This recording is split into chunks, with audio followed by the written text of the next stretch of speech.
Madhav entertainment के नव नव ऑडियो वीडियो सबसे पहले देखबाक लेल हमार चैनल के लाल बटन दबा के सब्सक्राइब करी आ घंटी के निशान के जरूर दबाओ।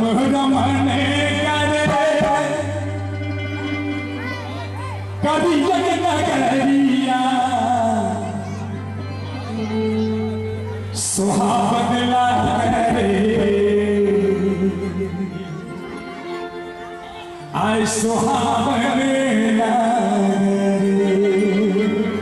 आए करिए नगरी के हम लगे हला तू तुम्हारा रमने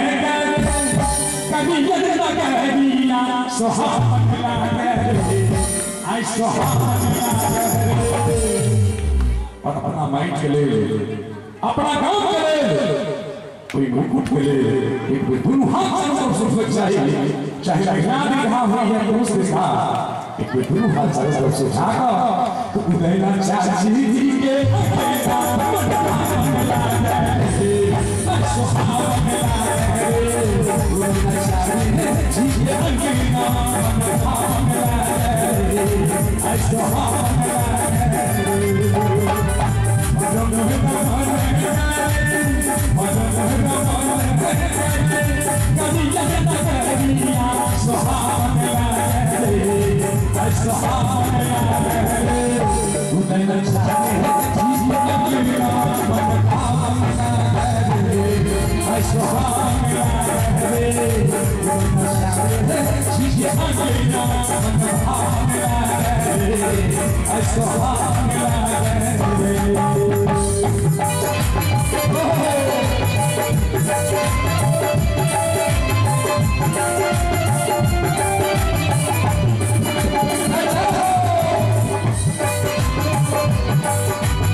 अपन मिथिला के मनुष्य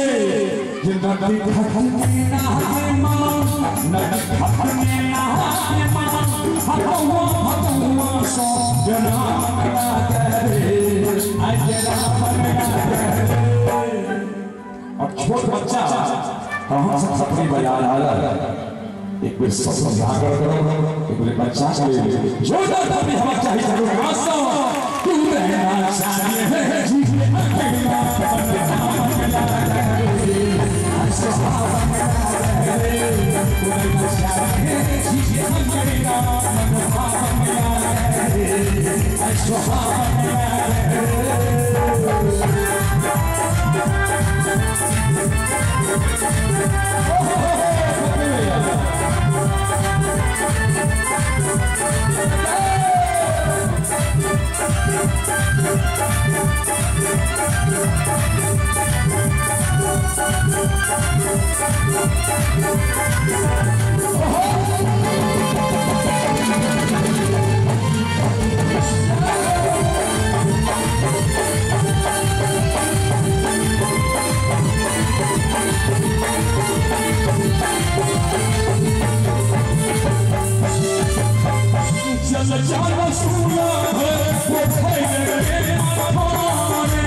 साक्षात राम के करियो में शक्ति हमारा ससुर तो हुनका के पूछा हुनकर पिताजी के सोहर कखन गंदर बाबा नहीं रहला बापे के सात पुरखा ऊपर से हमर मिठानी करियो में छथि तो कहथिन कि कहाँ रस रसूनी कहाँ रस रसूनी समझी के नजारा लागे आई लगा रे उन्हें चाले चीज़ें अपने नाम लागे आई सुहान लागे चीज़ें अपने नाम लागे आई सुहान लागे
पूजा भैला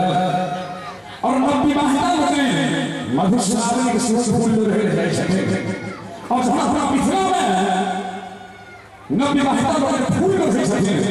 कपाल मिठला कहने लगे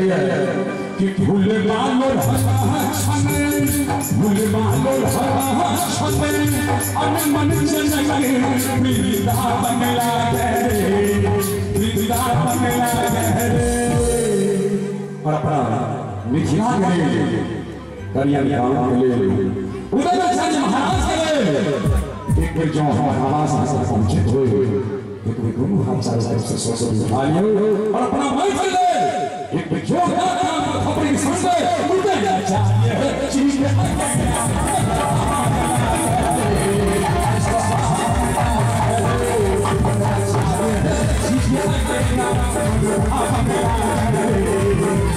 I